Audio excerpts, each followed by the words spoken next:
Emove Cruiser. Let's talk about the range. The range getting anywhere from 40 to 60 miles per charge. That means they're only going to be charging it maybe once a week, depending on how often you ride, which is amazing. That's the biggest selling point Emove Cruiser definitely has, is that freaking range is the best in the price point.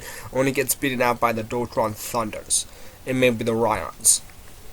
But you're looking at least $3 grand for the Thunders and freaking 7-8 grand for the Ryans, something expensive like that. So the Emove Cruiser is definitely cheaper and it's easier to buy because it's cheaper. And mind you, with the good range it has, it can literally replace your car because of the range. Of course, it's gonna take you a little bit longer to get from point A to point B. If you gotta go 5 miles out, you're looking at maybe half an hour on the force mode. I mean, if you're willing to go a little faster on mode 2, mode 3, you're able to cut that down quite a bit if you really wanted to, but I don't do it that often personally. Yeah, price point's looking at 1400, which, I mean, those other freaking scooters that's in that price point does have 2 motors on it, but you're not getting the same range, which, I mean, that's not what I really needed to get. That's why I got a Cruiser, because of the range. But yeah, in the company videos, the company puts out some good videos. If you need help fixing something on the scooter, the company has a video for that, and which is freaking amazing. I've not run to another company that does that, just the Voro Motorz guys, which is nice. And you can pop wheelies. I mean, the scooters has enough power to actually pop some wheelies. I mean, I've done a couple times and not a huge fan on that because I'm kind of sketchy, to be honest with you. But yeah, let's talk about the power. Let's talk about the power of the Emove Cruiser.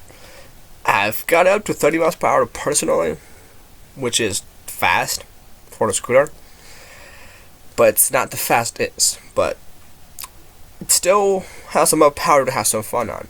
Like, I mean, until you actually dive into like the more expensive models. I mean, if you're just coming from like a Lime scooter, then you're just jumping on the Emove Cruiser, you're definitely gonna feel the power difference, which is nice. Because my first scooter I bought was Swagger Swagger 5. Scooter goes about 18, but the Cruiser, if I'm actually racing the freaking Swag versus the Emove Cruiser just smokes it.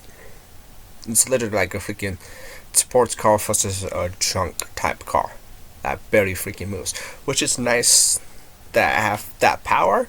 And if I'm on a busy or street and I just need to get out of it, I could kick into mode 3, going anywhere from 25 to 30 miles per hour, and just get me to where I need to go.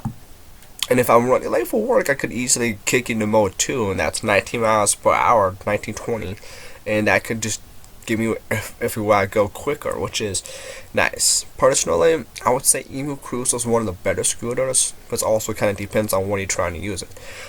Like I said, the range is great, and that's what I looked for the most in a scooter, because I'm broke. Do I have shit ton of money?